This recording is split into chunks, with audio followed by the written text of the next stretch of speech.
Hello all, this video is going to look at how to answer AO2 questions for AQA Psychology A-Level. Now AO2 questions are where the question will ask you to refer to an example or a scenario that they have given you.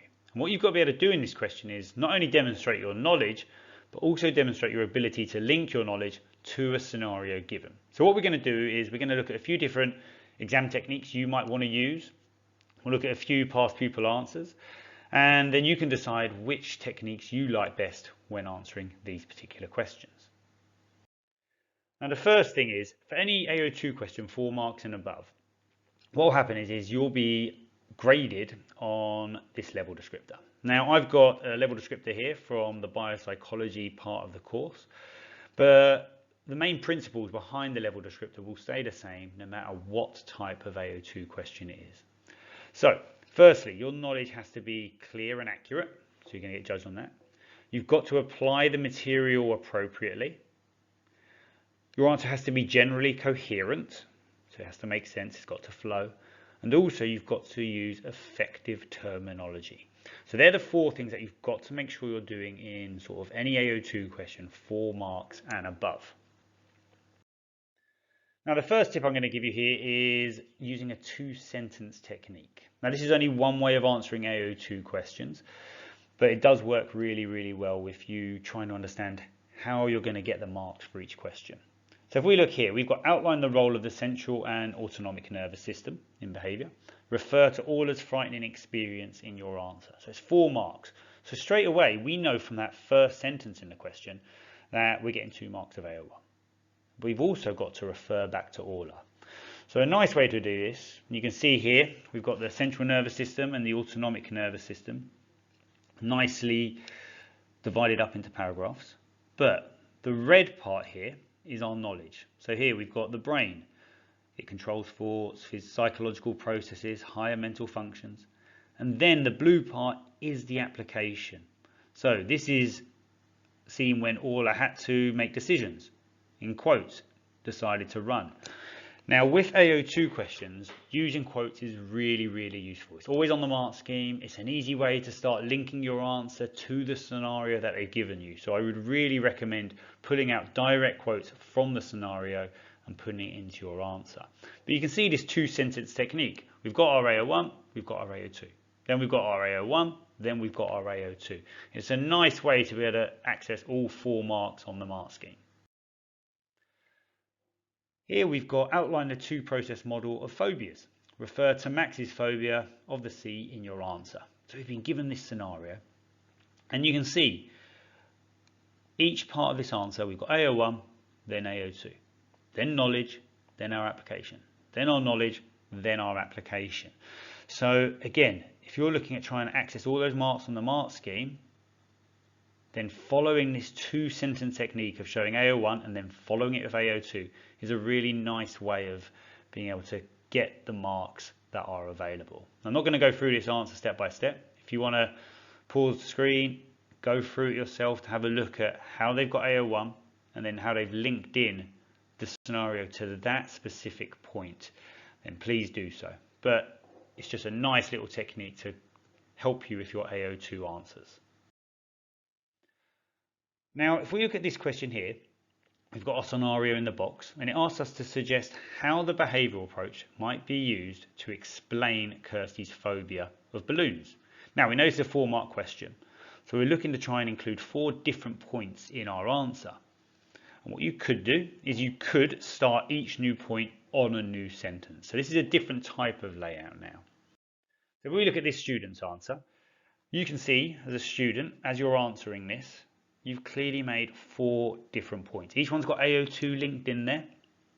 And as a moderator marking this, I can also see that you've made 4 different points to try and access the 4 marks on offer. And as long as the information is correct in each of these points, as it is, then you would be able to get 4 marks on that mark scheme. And it's also about including key terminology. If we look at words like association, conditioned response, we've got negative reinforcement, we've got generalized, we've got key words in there that again would let you access the 4 marks on that marking grid I showed you earlier. Now another way to answer these AO2 questions is to use little subheadings. Now, this does not turn your answer into a bullet point answer. You're still using fully elaborated sentences. But you can see here it says, outline 2 characteristics of OCD. Refer to Gavin in your answer. So straight away, we're sort of using that 2-sentence technique. We're going to give a cognitive characteristic. Obsessions, which are intrusive and repetitive thoughts. So we've given our AO1. We follow that on with the AO2. This is seen when, and then I'll quote, the thought that my family are in danger. So we're using that AO1, AO2 2-sentence technique here. And then we answer the second characteristic. We do our AO1, compulsions, which are repetitive behaviors, and then we follow it up with our AO2. And we're using direct quotes from that scenario. Now, another thing you need to do in AO2 questions is try and link back as often as you can. So here we've got outline at least 2 ways in which a cognitive psychologist might explain depression in a person who's recently broke up from a long-term relationship. So we've got our scenario there. Someone's just had a breakup in a long-term relationship. So we've got to refer back to that. It's not just enough to talk about Beck's theory or Ellis's theory. You've got to link the long-term relationship. So if we look at Beck's negative triad in this first part of the answer, where they look at the last part, where they look at the negative views of the future, they give the example, I'll never get a new boyfriend. Or they talk about catastrophizing thoughts in the second paragraph, and the loss of the relationship. So again, we're linking back to relationship, will take on extraordinary significance and be seen as a major disaster, e.g., no one will ever love me again. So straight away, we're trying to link back as much as we possibly can to that AO2 scenario. Now, a question that often comes up as AO2 is systematic desensitization. And as you should know, there's 3 parts to this theory: learning the relaxation techniques, creating the hierarchy of fear, and then gradually exposing. So the AO1 should be relatively easy for a question like this. But when it's an AO2 question, if you've got 3 stages, there's 3 times you should be linking back to the scenario. So in this case, we've got Tommy's fear of birds. So in each stage of systematic desensitization, we should be linking back to birds. So relaxation techniques to use when he encounters birds. The example for the hierarchy of fear, give the highest and the lowest in relation to birds. Finally, he's gradually exposed to birds. So we're looking to link back at every single point in this answer. Now, you've also got to make sure you notice when AO2 comes up in a question. So if we look here, we've got explain why systematic desensitization might be more ethical than using flooding. Now, usually in a question, that would probably be the end of it. But here it says to treat Tommy's phobia. So we've got to bring in Tommy's scenario somewhere into the answer. Now, earlier in the question, it told us that Tommy was a young boy.